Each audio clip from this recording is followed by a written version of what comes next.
तोरणा अथवा प्रचंडगड हा पुणे जिल्ह्यातला दुर्गकोटातील अतिदुर्गम व अतिविशाल गड म्हणून प्रसिद्ध आहे. छत्रपती शिवाजी महाराजांनी स्वराज्य स्थापन करीत असताना इसवी सन 1647 मध्ये सर्वप्रथम घेतलेला हा किल्ला. महाराजांनी हा किल्ला घेऊन जणू स्वराज्याचे तोरणच बांधले. महाराजांनी गडाची पाहणी करताना त्याच्या प्रचंड विस्तारामुळे त्याचे नाव बदलून प्रचंडगड असे ठेवले.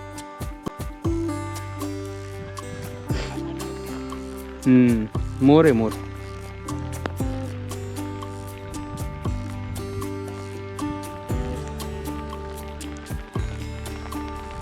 याच तोरणागडावर महाराजांना धनलाभही झाला, ज्याचा उपयोग राजगडाच्या बांधणीसाठी केला गेला.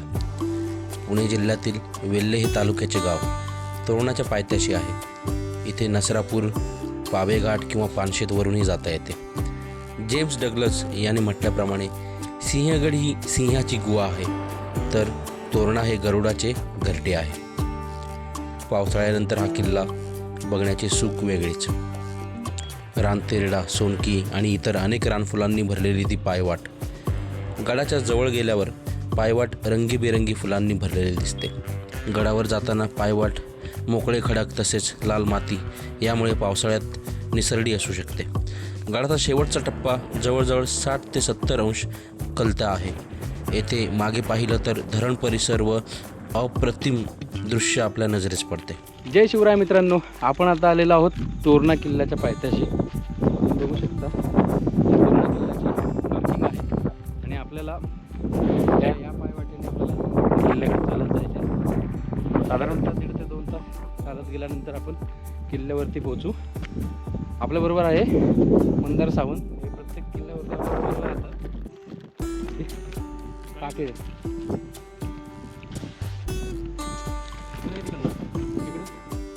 साधारणतः 1.5 तास चालत गेल्यानंतर सावकाश आहे. 1.5 तास चालत गेल्यानंतर आपण किल्ल्यावरती पोहोचू. पावसाळा असल्यामुळे रस्ता पायवाट निसरडी असणार आहे, त्यामुळे आपल्याला खूप सावकाशाने सांभाळून जावं लागेल. सध्या आज पावसाचं पण वातावरण झालेलं आहे. आय होप आज पाऊस आला नाही तर बरं पडेल, कारण आपण जोरात पाऊस आला तर वरती जायला बराचसा त्रास होईल. आता तरी पाऊस नाही आहे. हे मंदार सावकाश चल बाबा, ही लाल माती आहे, घसरतंय पाय. कुठे आहे ते तांबडं? ते ऑटोमॅटिक झालं.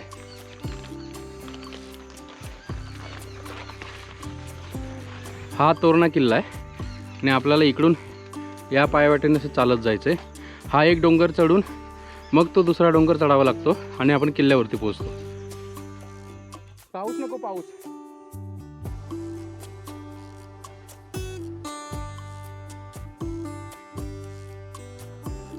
पहिला डोंगर चढतोय. किल्ला हा इकडे आहे. आता मी लास्ट टाईम साधारणतः 2022 मध्ये तोरणावरती आलो होतो. नोव्हेंबर 2022, म्हणजे आत्ता साधारणतः 2 वर्ष झाली आपल्याला तोरण्याला व्हिजिट करून. लास्ट टाईम जेव्हा आलो होतो तेव्हा जर आपण बघितलं ना, तर ही जी पूर्ण पायवाट आहे तिला पूर्ण झाडी होती दोन्ही साईडने, आणि फक्त अशा पायवाटेने घनदाट झाडीतून आपल्याला जावं लागत होतं. तर ह्यावेळी पूर्ण साईडची झाडी ही कापून व्यवस्थित अशी पायवाट केलेली आहे, त्यामुळे आपल्याला आता जाताना तेवढं काही टेन्शन वाटत नाही. लास्ट टाईम मी आलो होतो तेव्हा बरीचशी झाडी होती दोन्ही साईडनी, त्यामुळे एकदम असं भयानक असं फिलिंग येत होतं त्यावेळी.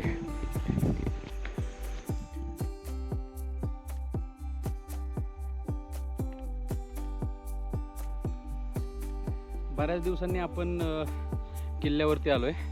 साधारणतः 1 महिना झाला असेल आपण कुठलाही गड किल्ला वगैरे गेलो नव्हतो. 1 ते 1.5 महिना. लास्ट मंथमध्ये आजारी पण होतो आणि काही कारणास्तव वेळ पण नाही मिळाला, त्यामुळे आज थोडासा कस लागणार आहे.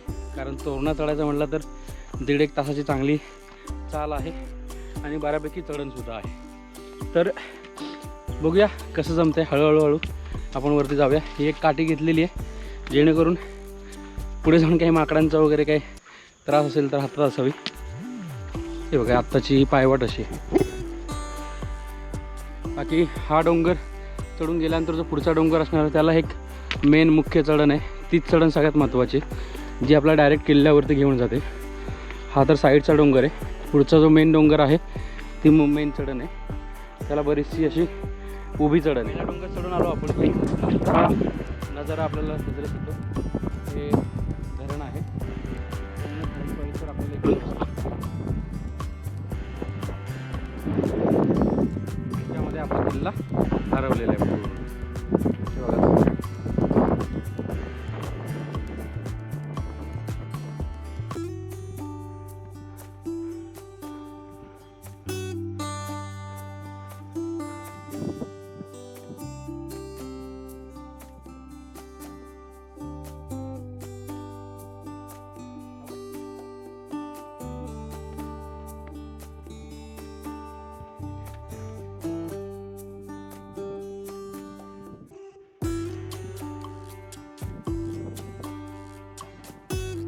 किल्ला चढून आलोय.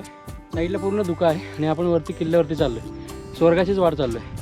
स्वर्गाचा अनुभव ह्याचा असेल तर पावसाळ्यात गड किल्ल्यांना भेट दिली तर नक्की अनुभव येईल.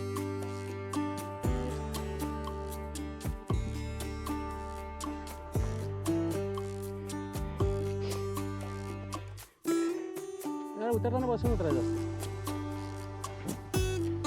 वरचा पाहिजे बघ.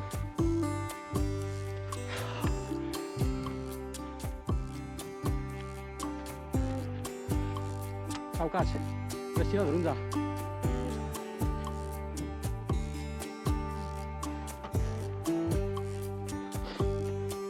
तू नाही तरी आला तरी ही वाट तेवढीच अवघड आहे. हा ते आहे. रस्सी धर रे.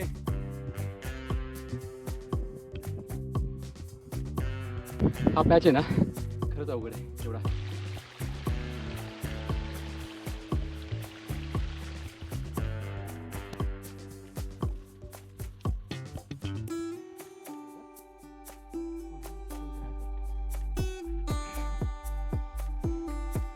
फुलं बसतात ना.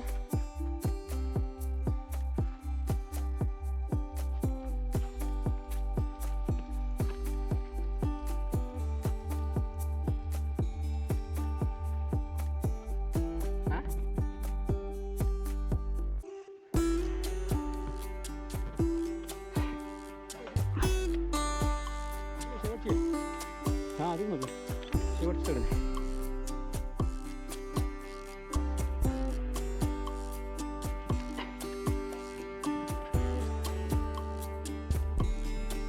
ही भयंकर चढण चढून आल्यानंतर आपण बसतो किल्ल्याच्या पहिल्या प्रवेशद्वारात.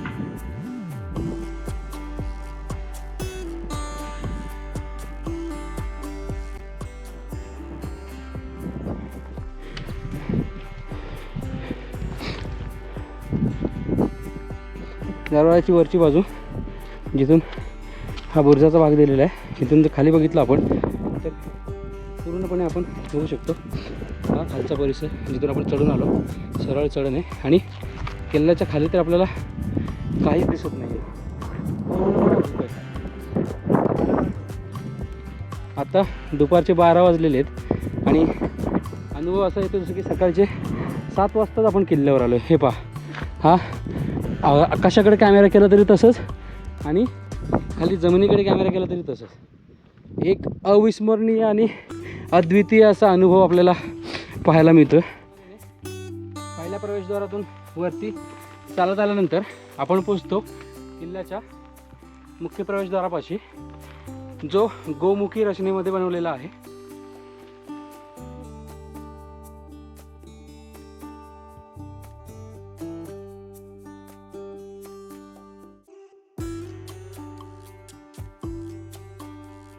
आपल्या महाराष्ट्रातील बहुतांश किल्ले याच रचनेमध्ये मुख्य प्रवेशद्वार आपल्याला आढळतात.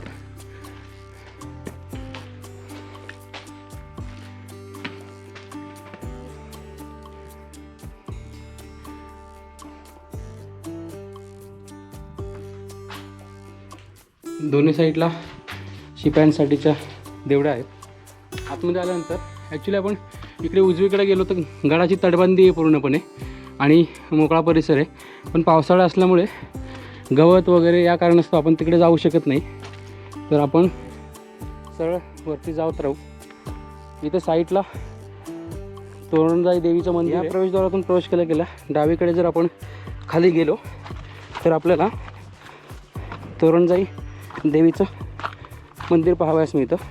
ॲक्च्युली मी याआधी पण किल्ल्यावरती आलेलो आहे, त्यामुळे मला माहिती आहे. अदरवाईज बहुतांश वेळा काय होतं की नवीनच माणूस असेल तर इकडे डावीकडे डायरेक्ट येत नाही किंवा लक्ष जात नाही.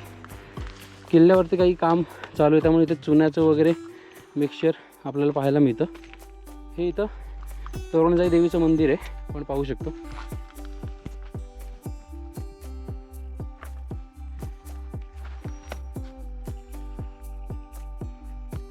किल्ल्यावरती पूर्णपणे धुकं आहे, धुक्याचं साम्राज्य. ॲक्च्युली आता दुपारचे 12 वाजलेले आहेत, तर आपण जेवणासाठी डबा घेऊन आलेलो आहे. तर किल्ल्यावरतीच जेवण वगैरे करून आपण 1 तासभर आराम करून पुन्हा खाली उतरणार आहोत. इकडे छान असं बसण्यासाठी वगैरे मस्त जागा आहे मोकळी. हे इथं एक पिण्याचं टाकं आहे पाण्याचं, त्याला खोकड टाकं असं नाव आहे. पिण्याचं पाण्याचं टाकं आहे, खोकड टाकं असं नाव आहे याला. आणि इथंच बाजूला आपल्याला अवशेष आपल्याला पाहायला मिळतो. काही नाही ना.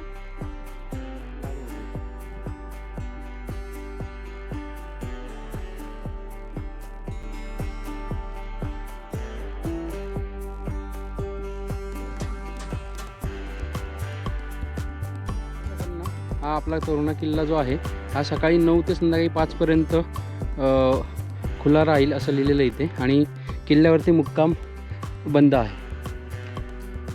किल्ल्यावरती आपल्याला सध्या काय काय पाहायला मिळतं तर बालेकिल्ला, बुदलामाची, कोकण दरवाजा. हे आपण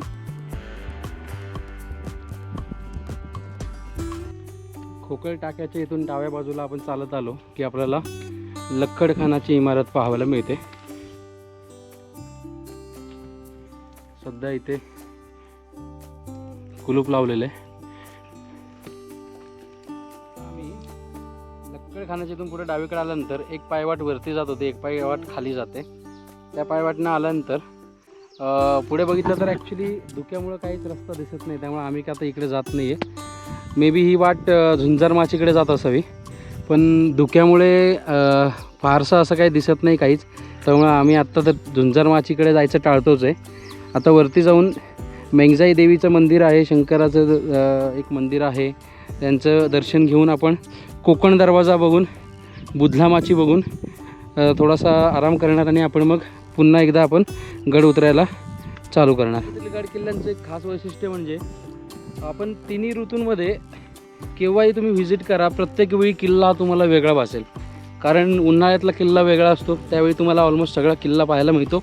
पण जी पावसाळ्यातली हिरवळ असते किंवा हिवाळ्यामध्ये हिरवळ प्लस तुम्हाला सगळा किल्ला पूर्ण बघायला मिळेल. म्हणजे प्रत्येक ऋतूमध्ये किल्ल्याचं एक वेगळं दर्शन तुम्हाला होत असतं.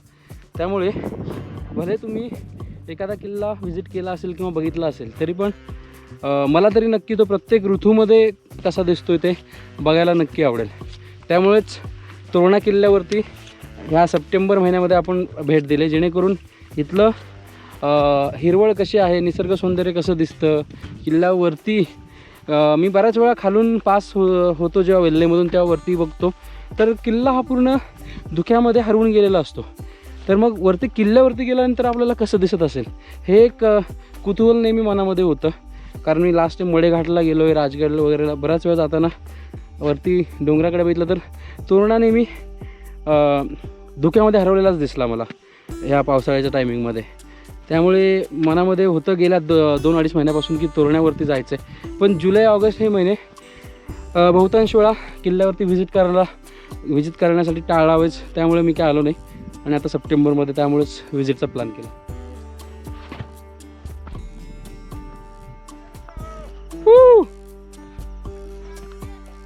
पुणे आता आपल्याला एक 4-5 लोक भेटले होते, जालन्यावरून आले होते. बरेचसे किल्ले फिरत आलेले आहेत ते. आत्ता ते कोकण दरवाजाने आले, पण रस्ता विसरले होते. आमचा आवाज घेतल्यामुळे त्यांनी आवाज दिला. आणि आता त्यांना आपण वेल्हेकडे खाली चालत जायचा रस्ता दाखवला. ते आता त्यांची गाडी कोकण दरवाजाच्या इकडून जसं गोल फिरून त्यांची गाडी आता परत त्यांना वेल्ह्यामध्ये घ्यायला येणार आहे. त्या लोकांनी बरेचसे किल्ले फिरले आहेत, राजगड, हरिश्चंद्रगड वगैरे पुण्यातले सगळे किल्ले फिरून आज त्यांचा हा शेवटचा तोरणा किल्ला करून ते चाललेत आता रिटर्न.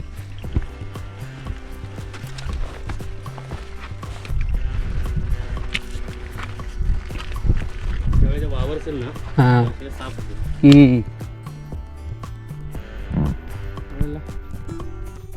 वरती हा बाले किल्ल्याचा परिसर दिसतोय आणि या बाले किल्ल्याच्या परिसरामध्ये हे इमारतीचे अवशेष आपल्याला काही पाहावयास मिळतात.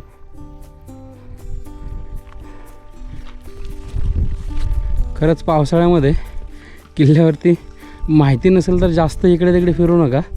जेवढा तुम्हाला आत्मविश्वास असेल, जेवढा विश्वास असेल, जेवढा माहितीचा रस्ता असेल तेवढंच फिरा. कारण आता तोरणावरती बघितलं तर बराच तोरणाचा किल्ल्याचा विस्तार मोठा आहे, म्हणून त्याला प्रचंडगड म्हणतात. तर आपल्याला आहे ना जेवढी पायवाट दिसेल तिकडे तुम्ही जात राहाल, काही कळणार पण नाही. आणि धुकं एवढं आहे की 30-40 मीटरच्या पुढचं काही दिसत पण नाही आहे व्यवस्थित.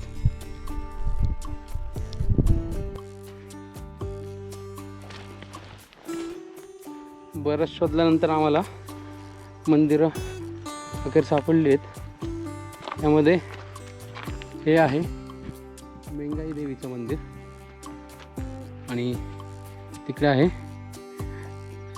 शंकर मंदिर.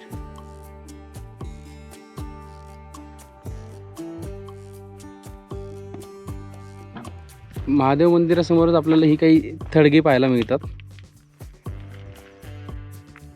थडगी आहेत बरं का.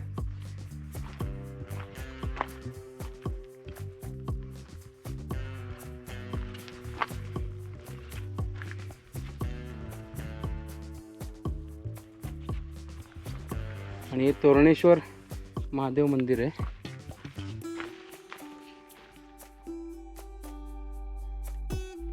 तोरणेश्वर मंदिर साईडलाच आपल्याला इकडून कोकण दरवाजाकडे जाता येतं. ही पायवाट आपल्याला कोकण दरवाजाकडे घेऊन जाणार आहे. तर कोकण दरवाजा म्हटलं तर ऑब्विसली नावातच आहे की त्या पलीकडे सगळीकडे आपल्याला कोकणाचा परिसर आहे. कारण तिकडून सरळ चालत गेलं तर आपण कोकण रायगडमध्ये खाली उतरतो तो परिसर पूर्ण.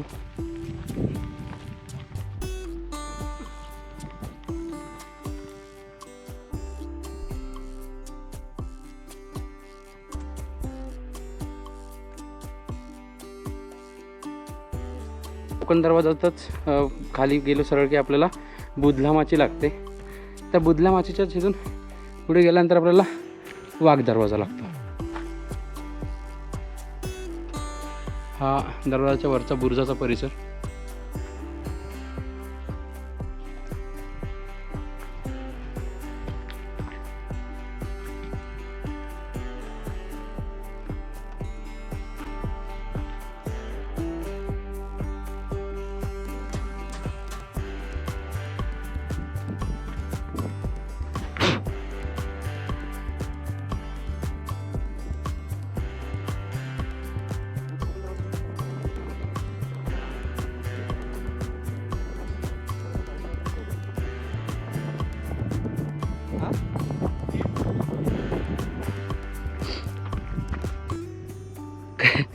खाली अजिबात काही दिसत नाही.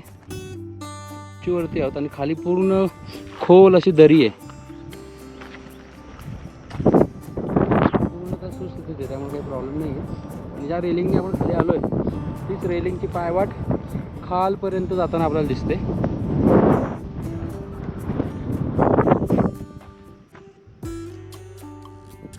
अचानक पूर्ण धुकं गायब झालं ह्या साईडचं. आणि आपण बघू शकतो ह्या साईडचा नजारा कसा आहे.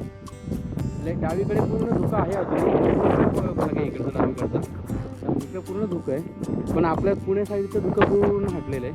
हे बघा जस्ट विदिन अ सेकंड आत्ता 3-4 सेकंडमध्ये आमच्या डोळ्यासमोर हे धुकं पूर्ण हटलं आहे. आता वाऱ्याबरोबर तुम्ही पाहू शकता पूर्ण.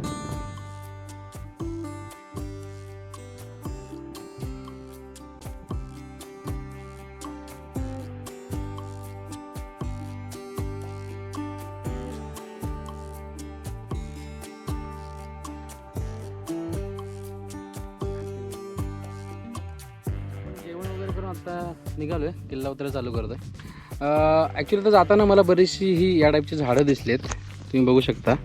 ते बघा ही. तर तुमच्याकडे ह्या झाडांना काय म्हणतात ते सांगा. आमच्याकडे कोकणामध्ये ह्या झाडांना तिरडा म्हणतात, तिरडा.